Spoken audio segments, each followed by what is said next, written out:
ಸಕ್ಲೇಶಪುರದ ಸಮೀಪದ ಒಂದು ಚಿಕ್ಕ ಹಳ್ಳಿ ದಟ್ಟವಾದ ಅರಣ್ಯ ಮತ್ತು ಮಂಜುಗಟ್ಟಿದ ರಾತ್ರಿಗಳಿಗಾಗಿ ಹೆಸರಾಗಿತ್ತು. ಆ ಹಳ್ಳಿಯ ಕೊನೆಯ ಅಂಚಿನಲ್ಲಿ ಒಂದು ಮನೆ ಇತ್ತು, ಅದನ್ನು ನೋಡಿ ಎಲ್ಲರೂ ಭಯಪಡುತ್ತಿದ್ದರು. ಗ್ರಾಮಸ್ಥರ ವಿಶ್ವಾಸದ ಪ್ರಕಾರ ಅದು ಶಾಪಿತವಾಗಿತ್ತು, ಅದರೊಳಗೆ ಪ್ರವೇಶಿಸಿದವರು ಯಾರು ಮರಳಿ ಬಾರರು ಎಂಬ ನಂಬಿಕೆಯಿತ್ತು. ಆ ಮನೆಯ ಕೊನೆಯ ನಿವಾಸಿ, ನಾಗಕ್ಕ ಎಂಬ ವೃದ್ಧ ಮಹಿಳೆ, ದಶಕಗಳ ಹಿಂದೆ ರಹಸ್ಯಮಯವಾಗಿ ಕಣ್ಮರೆಯಾಗಿದ್ದಳು. ಅದು ಇಲ್ಲಿಯವರೆಗೂ ಯಾರಿಗೂ ತಿಳಿದಿಲ್ಲ. ಒಂದು ರಾತ್ರಿ, ಬೆಂಗಳೂರು ಮೂಲದ ಯುವ ಪತ್ರಕರ್ತ ರವಿ ಆ ಹಳ್ಳಿಗೆ ಬಂದನು. ಆ ಭಯಾನಕ ಮನೆಯ ಕಥೆಯನ್ನು ಕೇಳಿ, ಅವನು ಕುತೂಹಲದಿಂದ ಅದನ್ನು ತನಿಖೆ ಮಾಡಲು ತೀರ್ಮಾನಿಸಿದ.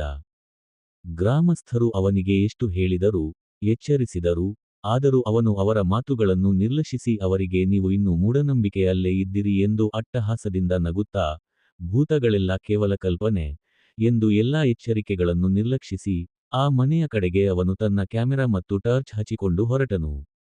ಗಾಳಿಯ ಕಟು ಶಬ್ದ ಬರುತ್ತಿತ್ತು. ಅವನು ಧೂಳಿನಿಂದ ತುಂಬಿದ ಗೇಟ್ ಅನ್ನು ತಳ್ಳಿದನು.